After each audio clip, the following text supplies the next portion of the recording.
नमस्कार दोस्तों, स्वागत है आप सभी लोगों का हमारे इस सेशन में।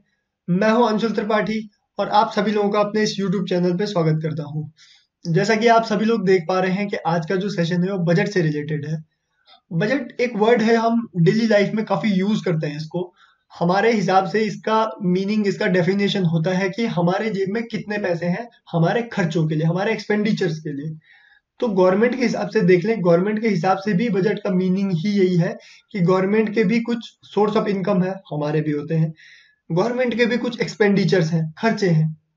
तो जो सोर्स ऑफ इनकम और एक्सपेंडिचर्स हैं, जिस हम डॉक्यूमेंट में लिख लेते हैं गवर्नमेंट के पर्सपेक्टिव से, उसको ही हम बजट कह देते हैं। तो इस बजट से रिलेटेड कुछ इंपॉर्टेंट चैप्टर्स, कुछ इंपॉर्टेंट टॉपिक्स हैं जो कि आपके एग्जाम के पर्सपेक्टिव से काफी इंपॉर्टेंट है। उसको हम सब लोग इस सेशन में लेके आए हैं। तो इस सेशन को स्टार्ट करते हैं। इस सेशन से रिलेटेड आप सभी लोगों को कोई भी क्वेरी होती है, आप हमेशा कहता हूं मैं कि आप सभी लोग मुझे ज्वाइन कर सकते हैं इन सोशल मीडिया हैंडल्स पे। त्रिपाठी अंशुल अंडरस्कोर मेरी इंस्टाग्राम आईडी है, त्रिपाठी अंशुल 642@gmail.com मेरी मेल आईडी है। इस पे आप सभी लोग मुझे मेल कर सकते हैं। और इस सेशन की जो पीडीएफ होती है उसको मैं Anshul Tripathi PDF Telegram channel है, इस पे अपलोड कर देता हूँ। तो आप सभी लोगों को इस टेलीग्राम चैनल को ज्वाइन कर लेना है। तो सेशन को स्टार्ट करते हैं। कुछ इंपॉर्टेंट टर्मिनोलॉजीज हैं जो आज आपके काम की हैं, बहुत इंपॉर्टेंट है, जिससे आप लोगों की अंडरस्टैंडिंग बढ़ेगी इकोनॉमी जो आपके पास सब्जेक्ट है उसके रिगार्डिंग। ठीक है, तो हम स्टार्ट करते हैं। बजट जैसी कोई हमारे कॉन्स्टिट्यूशन में नाम मेंशन नहीं है बजट नाम से कुछ। तो है क्या मेंशन? आर्टिकल 112 बताता है कि एनुअल फाइनेंशियल स्टेटमेंट नामक एक चीज है जिसको हम जनरली बजट कह देते हैं। ठीक है, कॉन्स्टिट्यूशन में मेंशन है एनुअल फाइनेंशियल स्टेटमेंट। ठीक है, अब आप लोग देख रहे हैं कि हमारा जो बजट पहले रिलीज होता था वो 31 मार्च और 1 अप्रैल के बीच होता था, इन दिनों होता था। अब बीते कुछ दिनों से ये 1 फरवरी को ही क्या हो रहा है, अनाउंस हो रहा है। कुछ रीजन होगा इसके पीछे। तो क्या रीजन है? रीजन कुछ इतना सा है कि आप देखते हैं ये प्रोसीजर थोड़ा लंबा है। लंबा कैसे है कि हमारा बजट जब इशू होता है 1 फरवरी को, अभी तो 1 फरवरी को होता है लेकिन पहले 31 मार्च को होता था। और ये बजट अलग अलग डिपार्टमेंट में अलॉट होते होते टाइम लग जाता था, जुलाई अगस्त का। ठीक है, जुलाई अगस्त में अलग अलग डिपार्टमेंट्स के पास पैसा आता था। ठीक, तो अब देखिए जरा एक एग्जांपल बताता हूँ आपको। बाय द वे, हमें रोड बनवानी है नॉर्थ ईस्ट में। ठीक है, कोई प्रोजेक्ट है जिसमें नॉर्थ ईस्ट में हमको क्या रोड बनवानी है। अब आपको जुलाई अगस्त में पैसा मिला। तो जुलाई अगस्त क्या है, पीक है किसका, बरसात का, मॉनसून का पीक सीजन है। तो उस टाइम पे आप किसी रोड या कंस्ट्रक्शन का काम वहां पे शुरू कर सकते हैं? नहीं कर सकते। तो इन्हीं सब चीजों को ध्यान में रखते हुए हमने मौसम के हिसाब से थोड़ा अपने काम ऊपर नीचे करने के लिए हमने 1 फरवरी एक ऐसी डेट निकाली जब पैसे आते आते एक ठीक टाइम, मार्च मार्च एंडिंग अप्रैल, ये ज्यादा से ज्यादा मई, इस बीच आपके पास क्या होते हैं पैसे, या ये बिल पास हो जाते हैं। और मार्च तक, मई तक आप लोगों के पास अलग अलग डिपार्टमेंट्स के पास पैसे आ जाते हैं। ठीक है, तो इसी वजह से ये आगे पीछे किया गया, एक ये रीजन है। तो थोड़ा इसके बारे में, हम प्रोसीजर बोल रहे हैं तो प्रोसीजर पे भी नजर डाल देते हैं। ये देखो, ये पार्लियामेंट्री प्रोसीजर 6 स्टेज में, 6 स्टेप में होती है कंप्लीट। पहले बजट जो कि 1 फरवरी को हमने देखा अनाउंस किया जाता है, ऐसे ही प्रेजेंट किया गया। उसके बाद जनरल डिस्कशन होता है इस पे, जो कि आप आजकल देख रहे होंगे। डिस्कशन, ऑपोजिशन बोलते हैं कि मजा नहीं आया, हो नहीं पाया है बजट कुछ। गवर्नमेंट बोल रही है कि इससे बढ़िया बजट तो आज तक ही आया हो कोई। तो ये सब कुछ डिस्कशन हम देखते हैं। उसके बाद क्या होता है कि कुछ डिपार्टमेंटल कमिटीज होती हैं, जैसे रेलवे है। रेलवे की कुछ कमिटीज बनी हुई है, रेलवे के पास ये बजट गया, रेलवे ने कहा कि मुझे तो इतने पैसों की जरूरत अभी है नहीं। तो फिर ये थोड़ा सा क्या होता है, ये वापस चला जाता है ये पैसे, फिर थोड़ा हम इसमें अमेंडमेंट करते हैं, देखते हैं कि क्या हम कहाँ से निकाल के कहाँ दे सकते हैं। तो ये थोड़ा क्या होता है, इसमें करेक्शन होता है। ठीक है, तीसरा फिर वोटिंग होती है इस पे। वोटिंग होने के बाद अप्रूव होता है, उसके बाद फाइनली बिल पास होता है। और ये सब कुछ होने के बाद प्रेसिडेंट जी सिग्नेचर जब कर ले, उसके बाद क्या होता है, अलग अलग डिपार्टमेंट में क्या डिस्ट्रीब्यूट हो जाता है। तो ये प्रोसीजर है हमारे पास। सेशन को स्टार्ट करने से पहले मैं आप लोगों को ये बता दूं कि कुछ कॉन्सेप्ट वाइज जो टॉपिक है बहुत इंपॉर्टेंट है। आप लोगों को कुछ टर्मिनोलॉजीज ध्यान में रखनी है। बैकग्राउंड आप लोग समझ चुके हैं। आप कॉन्स्टिट्यूशनल जो हमारे कॉन्स्टिट्यूशन में किस प्रकार से मेंशन है बजट वो भी समझ चुके हैं। ठीक है, तो कुछ टर्मिनोलॉजीज पे हम ध्यान देंगे। गवर्नमेंट बजट दो टाइप में डिवाइड किया गया है, एक रेवेन्यू बजट है, कैपिटल बजट है। रेवेन्यू बजट को दो पार्ट में डिवाइड किया गया है, रेवेन्यू रिसिप्ट और रेवेन्यू एक्सपेंडिचर। ऐसे ही कैपिटल बजट को भी दो भागों में डिवाइड किया गया है, कैपिटल रिसिप्ट और कैपिटल एक्सपेंडिचर। अब देखो रेवेन्यू रिसिप्ट क्या होती है, टैक्स और नॉन टैक्स। टैक्स में आप ज्यादा आसानी से समझेंगे। देखिए गवर्नमेंट जिस पैसे, गवर्नमेंट के ऊपर कोई पैसा वापस करने की लाइबिलिटी नहीं है। जैसे टैक्स, आपने गवर्नमेंट को टैक्स दिया तो गवर्नमेंट आपको टैक्स वापस करती है क्या? नहीं करती है। तो वो किस में आता है? रेवेन्यू रिसिप्ट में आता है। ठीक है, जो पैसा गवर्नमेंट के ऊपर लाइबिलिटी नहीं है कि आप लोगों को किसी को भी वापस करना है। ठीक, तो एक यही पॉइंट है जिससे आप इसको इजीली समझ सकते हो। दूसरा है रेवेन्यू एक्सपेंडिचर। रेवेन्यू एक्सपेंडिचर बताने से पहले मैं आप लोगों को एक गवर्नमेंट का स्टेटमेंट बता दूं। गवर्नमेंट ने कहा कि हम लोगों को रेवेन्यू एक्सपेंडिचर से कैपिटल एक्सपेंडिचर की तरफ शिफ्ट होना है बहुत जल्दी। ठीक है, तो ये लाइन अपने ध्यान में रखिए ताकि मैं जैसे जैसे इसको इलेबोरेट करता जाऊं आप समझते जाए। रेवेन्यू एक्सपेंडिचर क्या होते हैं? जैसे जिसमें गवर्नमेंट का कोई फायदा नहीं होता है। जैसे मैं गवर्नमेंट एम्प्लॉय हूँ, मुझे गवर्नमेंट को सैलरी देनी ही देनी है, तो गवर्नमेंट का कोई फायदा है नहीं, पैसे तो जा रहे हैं ना गवर्नमेंट के, तो इसमें कोई फायदा नहीं है। दूसरा, अगर गवर्नमेंट किसी स्कीम में पैसे डाल रही है, इस किसी स्कीम के तहत गवर्नमेंट को पैसे देने हैं, तो उसमें गवर्नमेंट को कोई फायदा है पैसों वाइज? नहीं। कोई गवर्नमेंट ने लोन लिया हुआ है, उसका इंटरेस्ट पे कर रही है गवर्नमेंट, तो उसमें कोई फायदा हो रहा है? नहीं। गवर्नमेंट कोई स्कॉलरशिप दे रही है किसी बच्चों को, उसमें गवर्नमेंट को कोई फायदा हो रहा है पैसों वाइज? नहीं। तो ये सब कुछ किस में आता है? रेवेन्यू एक्सपेंडिचर्स में आते हैं, जिसमें गवर्नमेंट को कोई फायदा ही नहीं होता है। ठीक, अब कैपिटल रिसिट और कैपिटल एक्सपेंडिचर, ये इंपॉर्टेंट है समझने। कैपिटल रिसिट क्या है? लोन। गवर्नमेंट ने कोई लोन लिया, ठीक है, पैसा आया, पैसा आया ना, लेकिन साथ साथ एक लाइबिलिटी भी है कि यार ये वापस भी करना है। ठीक है, इसमें क्या था? इसमें पैसा सिर्फ आ रहा था, लाइबिलिटी नहीं थी। इसमें यही डिफरेंस है कि आपने जैसे वर्ल्ड बैंक से लोन लिया, ठीक है, लोन लिया तो अब वापस भी तो करना है, ये दिक्कत है यहाँ। तो अब लोन वाले टर्म इसको याद रखिए, हाईलाइट रखिए इसको, क्योंकि इस पे ही आपको एक टर्मिनोलॉजी समझानी है मुझे भी। यहाँ पे लिख लेते हैं लोन। ठीक है, अब कैपिटल एक्सपेंडिचर क्या होता है? कैपिटल एक्सपेंडिचर वो होता है जिसमें गवर्नमेंट को पैसा मिलता है वापस। जैसे गवर्नमेंट ने रेलवे प्रोजेक्ट पे काम किया, पैसा लगाया, अब जब रेलवे प्रोजेक्ट पूरा हो जाएगा, यहाँ रेल चलने लग जाएगी, तो गवर्नमेंट को पैसा तो आएगा ना कुछ। गवर्नमेंट ने क्या स्कूल्स बनवाए, कुछ एक सर्टेन अमाउंट गवर्नमेंट को मिलेगा। ठीक, गवर्नमेंट ओन हॉस्पिटल्स बनवाए, तो गवर्नमेंट को सर्टेन अमाउंट मिलेगा। तो ये कैपिटल एक्सपेंडिचर में आते हैं। यहाँ पे आप लोगों के दिमाग में एक बात आ रही होगी, गवर्नमेंट लोन क्यों लेगी? ठीक है, तो इससे रिलेटेड एक इंपॉर्टेंट टर्मिनोलॉजी आपके पास फिजिकल, पूरे बजट में देखोगे आप ये वर्ड काफी घूम रहा है, फिजिकल कंसोलिडेशन। इंपॉर्टेंट है, हाईलाइट कर दीजिए इसको, फिजिकल फिजिकल कंसोलिडेशन। ठीक है, इसको कहते क्या है? अब इसको मैं थोड़ा इलेबोरेट करता हूं। इसका मतलब है अपना घाटा, डेफिसिट कम करना। अब आप सोच रहे होंगे कि गवर्नमेंट को घाटा कैसे हो रहा है। देखो गवर्नमेंट के जो एक्सपेंडिचर्स हैं वो बहुत ज्यादा है, खर्चे ज्यादा है। बाय द वे, गवर्नमेंट को जो हमारे पास हमने रेवेन्यू रिसीट पढ़ा उसमें 1,000 रुपए मिल रहे हैं, 1,000 रुपए गवर्नमेंट कमा रही है, लेकिन गवर्नमेंट का एक्सपेंडिचर ही प्रॉपर मिला के 2,000 रुपए का हो रहा है। ठीक है, तो गवर्नमेंट कितने लॉस में है? 1,000 रुपए के क्या है? डिफिसिट में है गवर्नमेंट। ठीक, फिजिकल कंसोलिडेशन को समझ रहे हैं हम यहाँ पे। ठीक है, तो फिजिकल कंसोलिडेशन का मतलब है हमें ये घाटा कम करना है। अब ये घाटा हम कम कैसे कर सकते हैं? हम फिजिकल कंसोलिडेशन को ये कैसे कर सकते हैं? हमें या तो अपनी इनकम बढ़ानी पड़ेगी।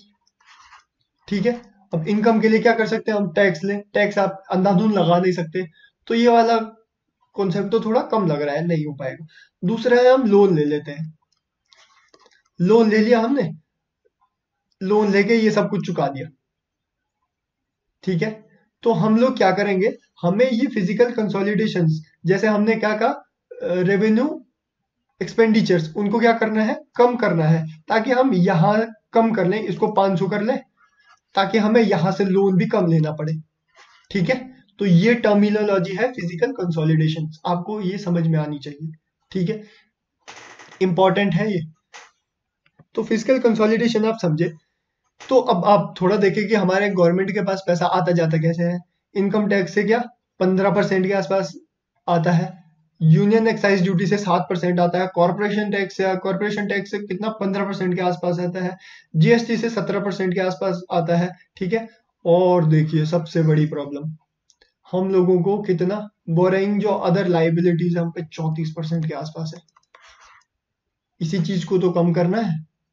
ठीक, और जाता कहाँ कहाँ है, देखो कितनी जगह जा रहा है पैसा। इंटरेस्ट जो पेमेंट करना है 20% वो करना पड़ता है, स्कीम्स को 9% के आसपास देना पड़ता है, सब्सिडी 7% देनी पड़ती है, डिफेंस सेक्टर में 8% देना पड़ता है। ठीक है, और फिनेंस में कमीशन को 9% देना पड़ता है, स्टेट को यूनियन टेरिटरी से जो ड्यूटीज है वो 18% देना पड़ता है, अदर एक्सपेंडिचर्स 8% है। तो काफी ज्यादा पैसे क्या है, मतलब डाइवर्सिफाई हो रखा है, आता तो क्या है कम है, जाता बहुत ज्यादा है, इसीलिए तो डिफिसिट घाटा बोला गया। ठीक है, ये सब कुछ आपको ध्यान रखना है। अमृत काल को पढ़ने से पहले एक इंपॉर्टेंट टॉपिक है आप लोगों के पास, ये ध्यान में रखना आप लोगों को जरूरी है। हम लोगों ने क्या किया है, जो 4 हमारे पास क्या है, 4 ट्रांसफॉर्मेटिव अपॉर्चुनिटीज, 4 ट्रांसफॉर्मेटिव अपॉर्चुनिटीज है हमारे पास। ये आपने सुना होगा, ये जो टर्म है ये बजट में बहुत ज्यादा सुनने के लिए मिलेगी आप लोगों को, और बहुत हाईलाइट करके मेंशन की गई है। अब ये 4 अपॉर्चुनिटीज क्या क्या है, हमने क्या मेंशन की है। पहला है वुमेन एम्पावरमेंट, ठीक है। दूसरा है हमारे पास विश्वकर्मा, ठीक है। तीसरा है हमारे पास क्या, टूरिज्म, बहुत इंपॉर्टेंट है। और चौथा और लास्ट है हमारे पास क्या, ग्रीन ग्रोथ, ठीक है। Women empowerment, Vishwakarma, specific term use की गई है, टूरिज्म और ग्रीन ग्रोथ। वुमेन एम्पावरमेंट से क्या है, हमें जो रूरल वुमेन्स हैं उनको क्या करना है, स्टार्टअप, या फिर उन लोगों के दिमाग में कोई स्टार्टअप है, या फिर हम लोग अगर उनको स्किल्स प्रोवाइड कर सके कि कोई वो स्टार्टअप में जुड़ सके तो वो स्कीम है। तो हम लोगों को जो वुमेन्स है उनको स्टार्टअप से जोड़ना है, ताकि क्या हो सके, वुमन फाइनेंशियली स्ट्रांग हो सके और वुमन एम्पावर्ड हो सके, ठीक है, महिला सशक्तिकरण। ये टॉपिक, ये पॉइंट। दूसरा है विश्वकर्मा। कुछ हमारे पास हैंडीक्राफ्ट्स है या फिर कुछ कल्चरल क्राफ्ट्स है जिनको पर्याप्त पैसे नहीं मिल पाते जितने उनको मिलने चाहिए थे, तो उनको सपोर्ट करने के लिए क्या है, कुछ स्कीम्स लॉन्च की गई है जो कि सपोर्ट कर रही हैं प्रॉपर, जिनको नाम दिया गया है विश्वकर्मा, ठीक है। तीसरा है हमारे पास टूरिज्म। जैसे मैंने आप लोगों को परसों एक सेशन में बताया था कि इंडिया में ऑल वेदर टूरिज्म चलता है, तो यहाँ के जो टूरिस्ट स्पॉट है वहां उनको डेवलप करने के लिए क्या गवर्नमेंट फंड अलॉट करती है, तो ये वही फंड है, उसी के लिए क्या है गवर्नमेंट ने एक प्रपोजल फिर रखा है। और जो भी हम ग्रोथ करेंगे, जो भी हम कुछ चीज बनाएंगे, सस्टेनेबल बनाएंगे, हम ग्रीन ग्रोथ की तरफ डेवलप हो रहे हैं, ग्रीन ग्रोथ की तरफ, क्योंकि हमें क्या करना है 2070 तक नेट जीरो को अचीव करना है। इस वजह से हम क्या है ग्रीन ग्रोथ की तरफ क्या है अग्रसर है। तो जो भी ग्रोथ होगी वो ग्रीन होगी, डेवलपमेंट होगा वो सस्टेनेबल होगा। तो ये क्या है हमारे क्या है 4 अपॉर्चुनिटीज यहाँ क्रिएट हो रही है। अब इन 4 अपॉर्चुनिटीज को क्रिएट करने के लिए हमने देखा सप्त ऋषिज, ये प्रायोरिटीज क्या की है गवर्नमेंट ने डिक्लेयर की है। लेकिन इससे पहले कुछ विजन है हमारे पास क्या अमृत काल को लेके। ये 2023 को अमृत काल घोषित किया है। अब अमृत काल से रिलेटेड कुछ इंपॉर्टेंट पॉइंट्स है हम लोगों को ध्यान में रखने हैं।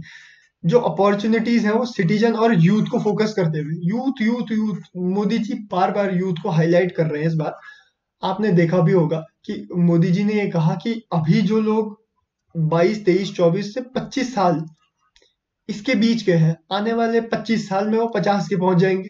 तो उन लोगों के पास ये जो 25 नेक्स्ट 25 साल है, उनको ऑप्टिमम यूज करना है उनको, ठीक है। उनको जिस भी सेक्टर में वो है, वहां पे उनको क्या करना है, बेस्ट परफॉर्मेंस देनी है इन 25 सालों में, ठीक। तो इसीलिए ये अमृत काल का कॉन्सेप्ट क्या किया है, एक लंबा विजन डिसाइड किया है। उसके लिए ये सब चीजें क्या है, support, as a support launch की गई है, ठीक है। ग्रोथ एंड जॉब क्रिएशन, ठीक, और मैक्रो इकोनॉमिक एनवायरनमेंट, ये सब कुछ क्या करना है, हमें स्टेबल करना है। अब जो हमने सप्तऋषि देखा, सप्तऋषि जो हमारी 7 प्रायोरिटीज हैं वो क्या क्या है, ठीक है। आप सभी लोग देख रहे हैं अलग अलग तरीके से कैटेगराइज की गई है ये सप्तऋषि जो कैटेगरी है। यूथ को मैंने आपको जैसे बताया है, बहुत ज्यादा क्या क्या यूथ को एम्पावर करने के लिए काफी ज्यादा स्कीम्स जो है वो आप लोगों के बीच में रखी गई हैं, ठीक है। फिर फाइनेंशियल सेक्टर, हम फाइनेंशियल सेक्टर्स को जैसे जैसे हमारे आर्टिकल्स आते जाएंगे, एडिटोरियल आते जाएंगे, उसके साथ पढ़ते जाएंगे। अभी हमने इसको टच नहीं किया आज के सेशन में, ठीक है। ग्रीन ग्रोथ, इसको हम देखते हैं COP27, कल में मैंने इकोनॉमिक सर्वे था उसमें भी इसका जिक्र किया आप लोगों से। COP27 जो क्लाइमेट चेंज से रिलेटेड होती है बात, इसको आपको 2070 तक net zero green house gases का इमिशन एकदम जीरो करना है, नेट जीरो करना है, उसके लिए अग्रसर है। इलेक्ट्रॉनिक व्हीकल्स इसी में आते हैं। तो थोड़ा थोड़ा हम इसके बारे में डिटेल पढ़ते हैं कि एग्रीकल्चर से रिलेटेड क्या है हम लोगों के पास। टारगेट है हमारे पास 20 lakh crore agriculture credit target at animal husbandry, dairy and fishery sector. देखो अलग अलग सेक्टर में क्या है, हमें पैसा अलॉट किया गया है। एक और इम्पोर्टेंट है कि हमें making India global hub for millets, आपने योजना पढ़ी होगी इस मंथ की, तो वो प्रॉपर पूरी मैगजीन ही मिलेट्स पे आई है। तो इसका मतलब ये है कि ये एक इम्पॉर्टेंट है जहां से क्वेश्चन बन सकते हैं। इसका नाम क्या है, श्री अन्ना। श्री अन्ना योजना किससे रिलेटेड है आप लोगों को पूछ लेंगे, तो आप लोगों को ये ध्यान में होना है क्या, ग्लोबल हब फॉर मिलेट्स, ठीक है। Making India global hub for millets, ठीक है। और ये अलग अलग सेक्टर्स में है जो अलग अलग जगह पैसे अलॉट किए गए हैं, ठीक। ये भी आप लोगों को ध्यान में रखना है। दूसरा हमारे पास क्या है, इंक्लूसिव डेवलपमेंट अचीवमेंट्स है। हमें क्या करना है, 9 crore drinking water connection to rural house, गांव में 9 करोड़ जो हमारे पास घर है वहां हमको क्या करना है, हर घर जल एक योजना, एक स्कीम चलाई थी पहले ही, पीएम मोदी जी के नाम से ही चलती है। आप लोगों को एलपीजी प्रोवाइड किया गया। जो कोविड-19 है आया था, उसकी वैक्सीनेशन के लिए कुछ प्रपोजल दिए गए हैं, ठीक है। इंश्योरेंस कवरेज है प्रॉपर। तो ये कुछ चीजें इंक्लूसिव डेवलपमेंट में आती हैं, ठीक, ऐड की गई है। इसके बाद हमारे पास क्या है, हेल्थ सेक्टर। हेल्थ सेक्टर में भी कुछ अच्छा खासा इन्वेस्टमेंट देखने के लिए मिला है, अच्छे खासा फंड अलॉट हुआ है। 157 nursing colleges to be stabilize, 157 nursing college क्या होंगे, स्टेबलाइज किए जाएंगे, ठीक। एनीमिया, एनीमिया रोग क्या है, जनरली जो हम देखते हैं खून की कमी से जो रोग होता है उसको एनीमिया कहते हैं। तो उसके लिए क्या है, इसको एलिमिनेट करने के लिए एक मिशन लॉन्च किया है, क्या, anemia eliminate mission to be launch. ये मिशन क्या होना है, लॉन्च होना है, ठीक है। New program to research pharmaceutical to be launch, pharmaceuticals में नई रिसर्च करने के लिए क्या है, ये प्रपोजल लॉन्च है, ठीक। और कुछ एनकरेज करने रिसर्च के लिए पैरामेडिकल प्राइवेट मेडिकल्स में रिसर्च करने के लिए कुछ लैब्स या फिर कुछ आईसीएमआर लैब्स जो हाईटेक लैब्स होती हैं उनके लिए भी फंड अलॉट किया गया है, ठीक है। हेल्थ सेक्टर में ये सब चीजें हैं, हाईलाइट की गई हैं। अब धीरे धीरे जैसे इन पे आर्टिकल्स आते जाएंगे तो आप इनके डिटेल एनालिसिस क्या करेंगे, आप न्यूज़पेपर ही में मिलेंगे। आप लोगों को डेली करंट अफेयर के सेशन में वो एनालिसिस मिलते जाएंगे। अभी हम लोगों को क्या करना है, एक ओवरव्यू लेना है, एक क्रक्स लेना है हम लोगों को कि है क्या हमारे बजट में।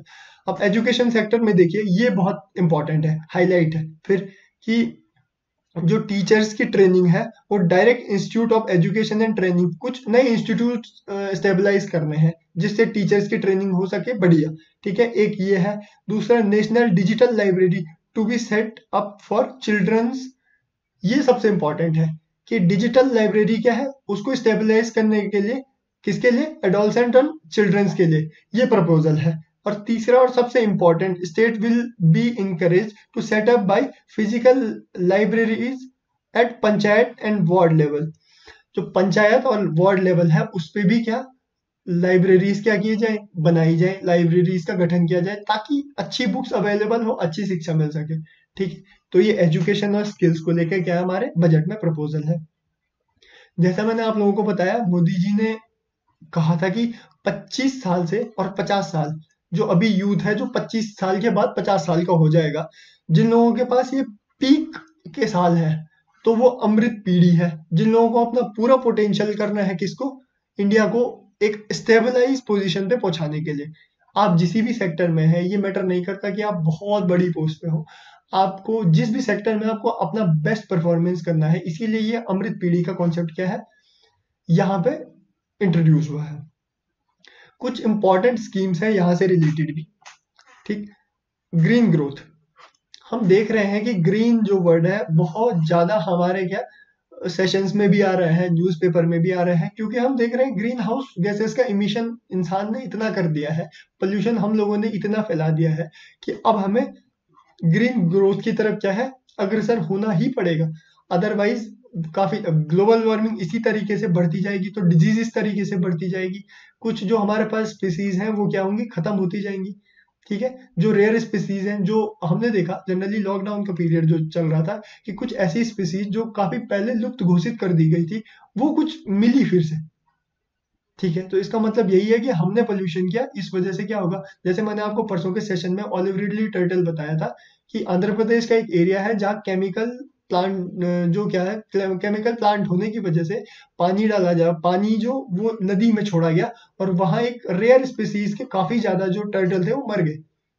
तो ऐसे करके ही हम जो एनवायरनमेंट है उसके सर्कल को हिंडर कर रहे हैं, इसीलिए ग्रीन ग्रोथ का कॉन्सेप्ट यहाँ पे है। उससे रिलेटेड कुछ स्कीम्स हैं, इनको आपको ध्यान में रखना है।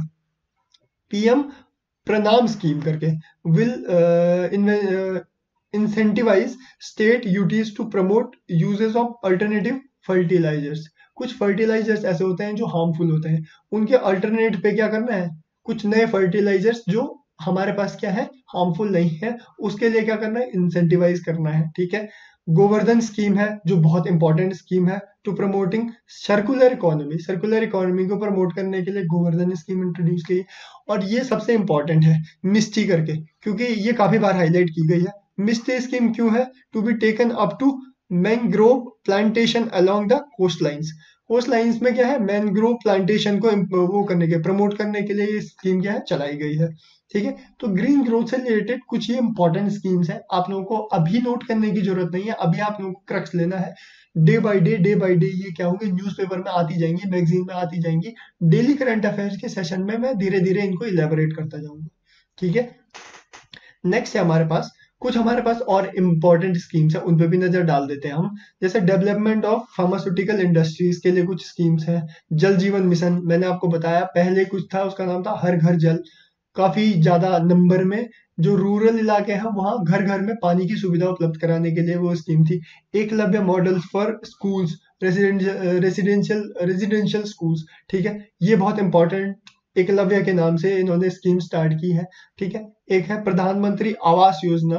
ठीक, रूरल इलाकों में या फिर जिन भी लोगों के पास घर नहीं है उनको एक सर्टेन लिमिटेड अमाउंट दिया जाता है कि इतने में आप लोग क्या कर सकते हैं, अपनी दिनचर्या या फिर अपने लाइफ को जीने के लिए आप लोगों के पास क्या है आवास योजना इंट्रोड्यूस की गई है। ठीक है, स्कीम फॉर ये और एक इम्पॉर्टेंट है, ये ग्रीन उसमें भी आ जाएगा, ग्लोबल ग्रीन में भी आ जाएगा। Scheme for faster adopting the manufacture of EV, जो इलेक्ट्रॉनिक व्हीकल है उसकी स्पीडी मैन्युफैक्चरिंग के लिए उनके जो प्लांट्स होते हैं वो लगाने के लिए क्या है अलॉटमेंट, ये जो पैसे हैं वो अलॉट किए गए, लोकेशन किया गया। ठीक है, और एक और important north east special infrastructure development scheme.